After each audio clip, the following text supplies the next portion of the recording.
Horsepower is listed at 187, just a few shy of the CR-V's rating, and torque is a tad better at 185 pound-feet.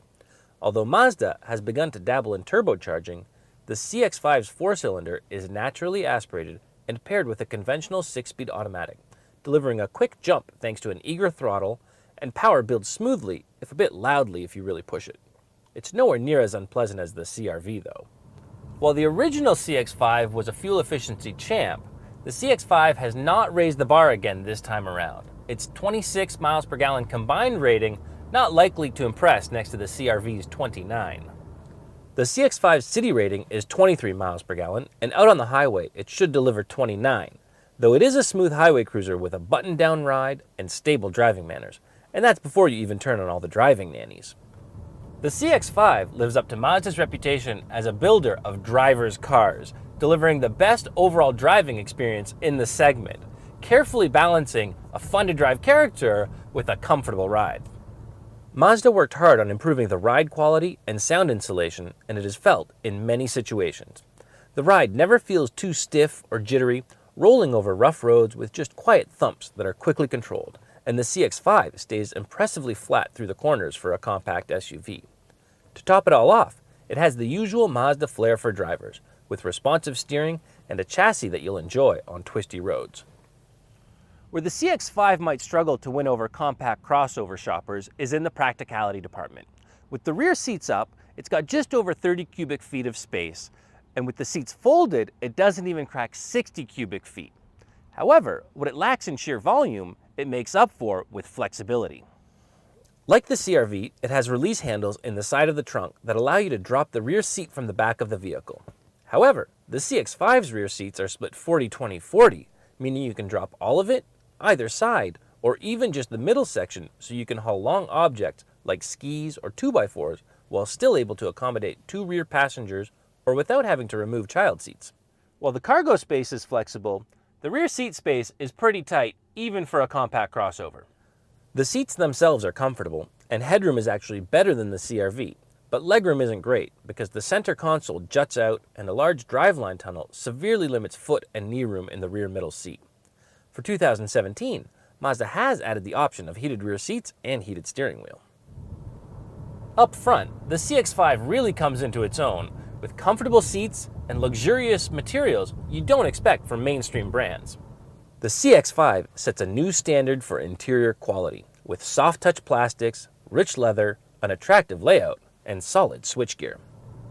Even the graphics on screen seem crisper and sharper, and the HMI controller is easy to use and response time is quick, although it still seems like there are too many menus to navigate to some of the settings functions. There's a reason for all those menus though.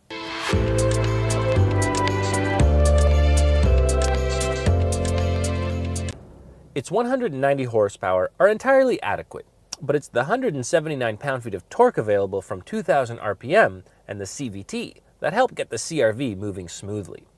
But when you really get on the throttle, the engine starts to get loud, and not in a good way, overpowering the active noise cancellation tech that keeps the cabin quiet at cruising speeds.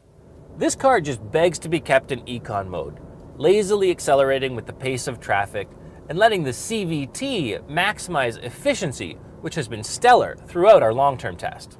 The CR-V is listed at 27 miles per gallon in city driving and 33 on the highway for 29 miles per gallon combined. And since resetting the trip computer for a road trip down to the New York Auto Show, we've seen it stick at 29 miles per gallon. With all our praise for the CX-5's driving dynamics, you might think the CR-V comes out looking sluggish or disappointing, but it doesn't.